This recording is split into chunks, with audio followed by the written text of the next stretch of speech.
organist, and we're delighted that you have come to join us this afternoon.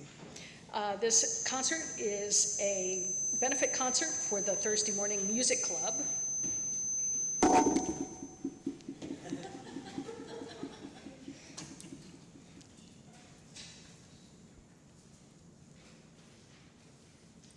And we are delighted that we have a former scholarship recipient from the Thursday Morning Music Club here to sing for us. His name is Jaden Golder. He's a student at VCU, and Beverly Frank, the president of the Thursday Morning Music Club, will introduce him a little bit later and tell you a little bit more about the club. Some housekeeping items. Restrooms are located in the Sunday school room back here. You can get there from either of these doors or go out the back and follow the sidewalk back into the building. There's a reception following the concert downstairs, so please come and join us. Please turn off your cell phones and any other noise-making devices that you might have. There at both doors, there's a mailing list. If you would like to have your email added to the Music at Hebron email list, please let us know what your name and your email is.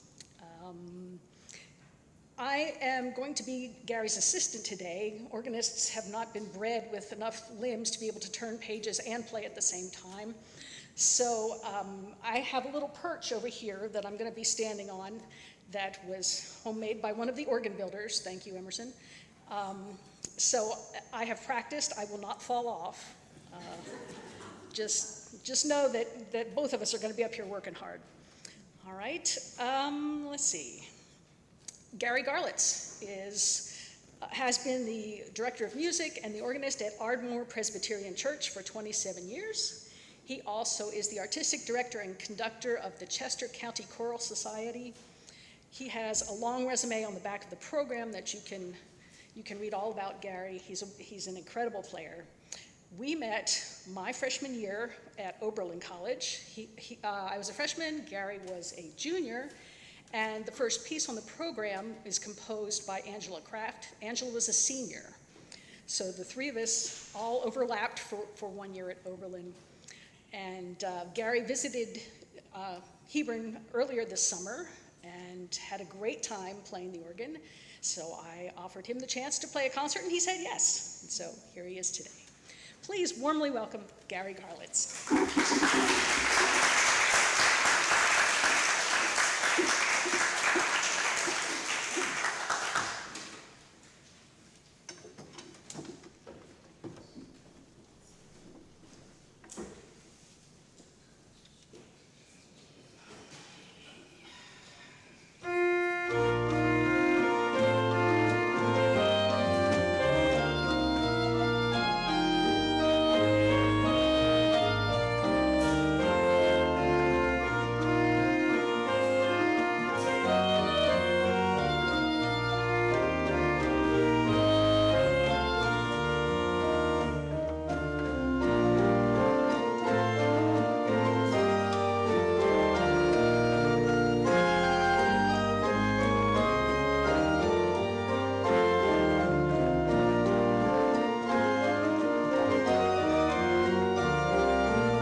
Thank you and welcome. We do appreciate your choosing to spend this hour with us. I hope you enjoyed Angela's voluntary. Like Sarah, Angela is a friend from my undergraduate days, but no ordinary one. After leaving Oberlin with degrees in music and physics, she proceeded to Loma Linda Medical School to become an eye surgeon. Yes, you heard that correctly, working for several decades in the San Francisco Bay Area. Meanwhile, she continued organ playing at a small church, eventually garnering master's degrees in both piano and organ, then cutting several CDs, then venturing into composing. In 2010, she dedicated All Hallows Voluntary to the musician at a church in London of that name. If you want more of the story, just search her name on YouTube. She has a bunch of videos out there, including that piece. Now, let's step back to the mid-19th century in Germany. Mendelssohn, a well-known name in music, was a gifted pianist, organist, and composer who wrote an incredible amount of music across a limited lifespan. Most known are his familiar choruses from the oratorio Elijah, or perhaps the melody to the Christmas hymn, Hark the Herald Angels Sing. But besides that, and symphonies, ensemble music, piano music, and songs, Mendelssohn wrote 6 organ sonatas in 1845 and released the next year by an English publisher. As they do not always follow the sonata form that we're accustomed to in Haydn, Mozart, Beethoven, they're really more like suites than they are sonatas. All but 2 of them incorporate German Lutheran hymns, and this sonata is one of them that does not do that. And this one is also the shortest of the 6, and it's most like the English voluntaries of the previous century. So he begins with a sober but short introduction, out of which arises a lyrical melody, which I will play down an octave on a higher stop. So you'll see me doing this a lot during that movement. Then follows a majestic celebratory movement. Then finally a masterful fugue built on a rather modest theme. This final movement shows his interest in well-honed counterpoint and reminds us that had Mendelssohn not revived the music of Bach, it's uncertain whether we would even know of Bach's music today.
A victim of the plague during the 30 Years' War, Steigleder's short life did not enable him to continue some of the important transitions he conducted from late modal music of the Renaissance to major minor tonality of the Baroque.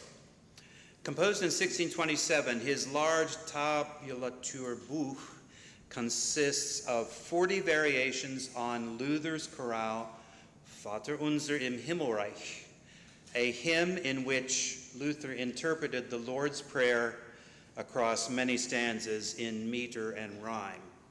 Today we offer two movements with assistance from Sarah from this enormous work, a modest one where she sings the hymn's first verse, and the brilliant concluding toccata, wherein successive phrases of the hymn are spun out section by section, finally ending in a breathless cascade of arpeggios and scales.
to Sarah for including the Thursday Morning Music Club Scholarship Fund as the recipient of the Free Will offering.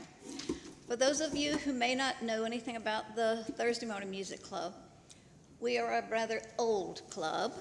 We had our beginning in February of 1927. And I believe it has been able to continue through all of these years, nearly 100 years, because people love music. They love to listen to music. We all love to hear beautiful music like we're hearing today, and to support young musicians coming up and encourage them to continue making music and just enjoying music. And that is the essence of the Thursday Morning Music Club. We come together, we meet the second Thursday of the month, 8 months of the year. And we have programs, some are put on by members, some are put on by non-members who come in. And then we have our scholarship competition in April. And it is open to high school seniors from Stanton, Augusta, Waynesboro, homeschool, private school, or public school, just who are going on to study music in college. Dr. Lisa Kiter, who is the chair of the music department at Mary Baldwin, is the chair of our scholarship competition. She sends out the information to the choral and the band teachers, as well as all the private teachers that she knows. The students are asked to perform two pieces of a contrasting nature, to submit an essay of what music means to them and what future plans they may have, as well as something from their teacher, what is that word I'm looking for here? Recommendation. Thank you. I knew it was an R, a recommendation for their teacher. And they come and perform and do these things for us. It is not a winner-take-all scholarship. Everyone who submits their application and comes to perform for us will receive a cash prize in the form of a check. It does not come off any other scholarship monies that they may have. They're free to do with it as they please. Many of them have brought books with it. They've paid band fees that they have to pay. And then we ask them if they're available to come back in June to tell us about their year. We're a very inclusive group. Anyone who enjoys music and would like to join us is certainly welcome. And I'm very happy to see many of our music club people here today. So one of our scholarship winners is here today with us. Jaden Golder was a 2024 winner. He graduated from Stanton High School. He is now a music education major at BCU. He hopes to teach, but he also wants to perform. He wants to continue to perform. He loves performing. And if you had the opportunity to see 9 to 5 at Oak Grove, you have seen and heard him perform. And he is here for us today. I am very proud and happy to introduce Jaden Golder.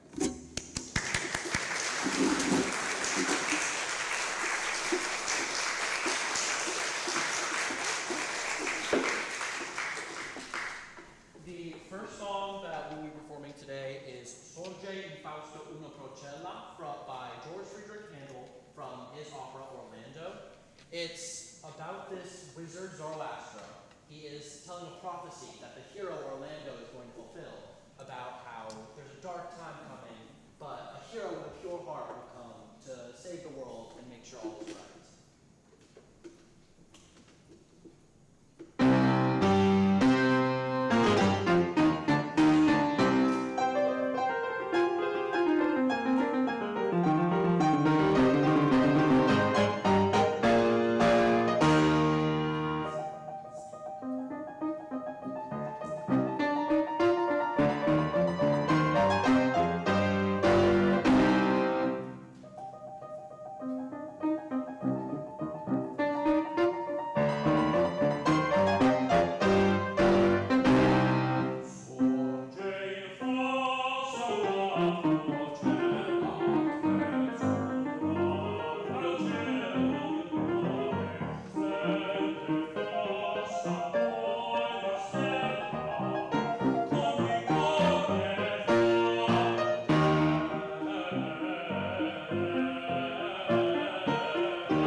well, no, it's about a town in, that is completely bankrupt. They have nothing. And their one thing is their mental asylum they have, and they call it the cookie jar.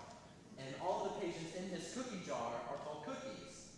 And so one day, the character who I'm portraying walks in, is a patient at this institution. One of the doctors walks up to him and says, "Doctor?" And he says, "Yes." He's not a doctor, he is in fact a patient. And in this song, he's explaining how everybody tells him not to do these things, and how he should just, and how you should just, as a person, not care about that. And he is an idealist who, he's an active idealist who does these things that he's not supposed to do and are not correct, but he does them anyways. And in this song, he's ripping up all the patient records.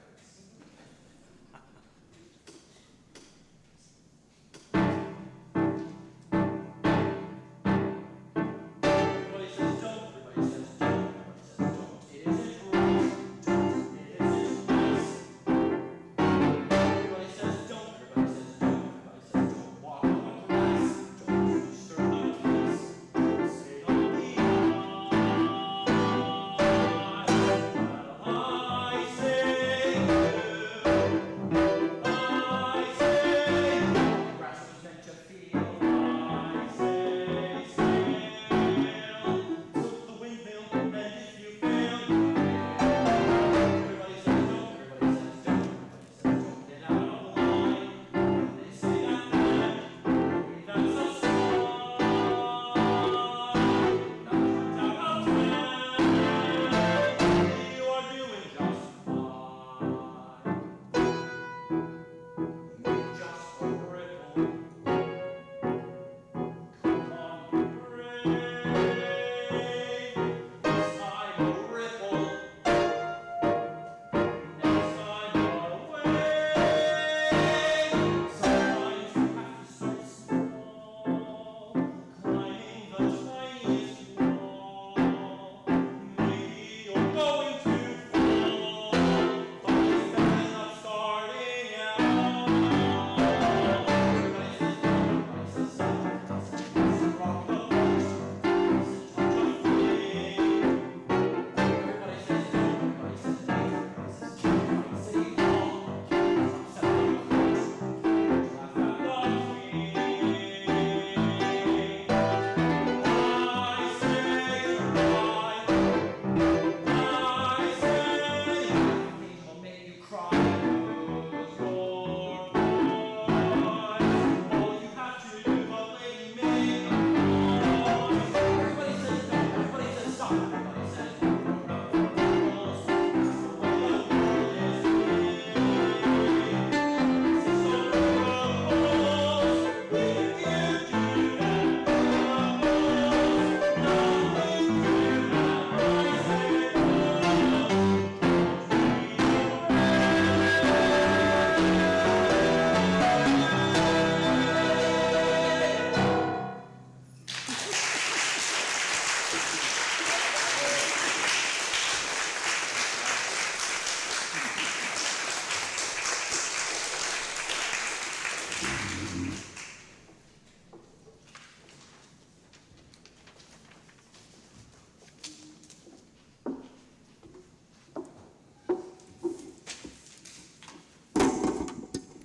So other than texting over the last several weeks, Jaden and I just met at 1 o'clock today. So I really appreciate his command of those pieces. Very easy to accompany. Congratulations again, Jaden.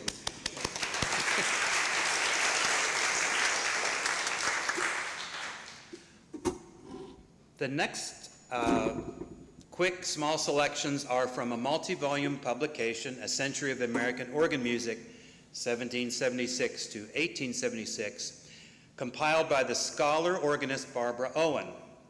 2 volumes were released in 1976 when we marked our bicentennial, and 2 others followed later. Today we hear 3 short works by Oliver Shaw. He was a native of Middleborough, Massachusetts, and blind from birth. Shaw was one of the leading musical figures of early 19th century Providence, Rhode Island.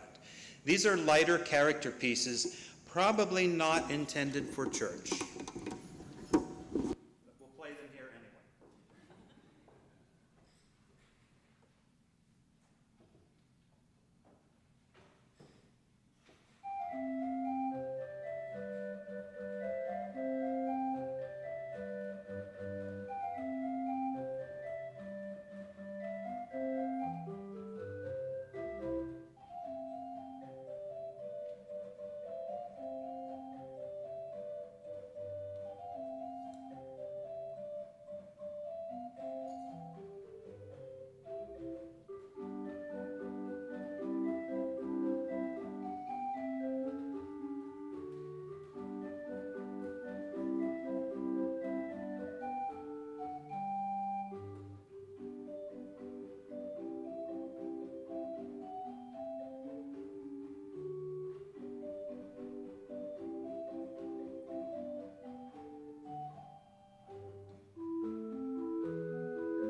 your help for the next section.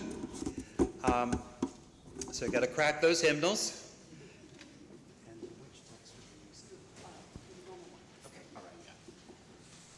So I've entitled this section Hymn Voluntaries. Now, voluntary is a very large sort of umbrella term encompassing many sub-varieties or genres. There are hymn preludes, which, as the name suggests, are supposed to be played before you sing the hymn. It's supposed to set the mood. It's supposed to get you revved up and ready to sing and remind you of the mood or the message of the tune and the words about which you will be singing. And then there's the last one Paul Mons calls hymn improvisations. And basically, Mons was a great organist of the middle 20th century in Minneapolis, and he would create these on-the-spot improvisations, and then he'd go back and refine them and write them down. And then there are hymn variation sets, or sometimes we call them partitas. That's a fancy musical term, and that's what Callahan refers to his. And we're going to be just hearing two movements of his variation set on that tune. So the first two we're going to treat as preludes. So I will play them first, and then you'll stand as able, if you wish, and sing the first verse of whatever hymn I've just played. And then after you do the second one, please remain standing, because on that third hymn I'd like us to sing it first, because Mons's interpretation is more like a postlude, or like sing and I'll play. Now, why did I choose these three composers? In my humble opinion, they are some of the top 20th century American giants in church music. Powell, and both organ and choral music. I never met Robert Powell, but I have been so enamored by his music across the decades that I actually attended his funeral online when he sadly passed on earlier this year. And then Callahan, you can read about all these guys online. Callahan was one of those gents that he lived in Vermont, and he commuted to New York City and played at one of those very high liturgy smells and bells churches in New York City. And then Mons, as I said, he's the oldest of these three, and he was very, very well known in the Midwest Lutheran world. So we'll start with Powell's setting of Easter hymn, and as I wrap up, you can stand if willing and if able and sing that first verse, and we'll go on from there. All set?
Thank you, and thank you for your help singing. That was great.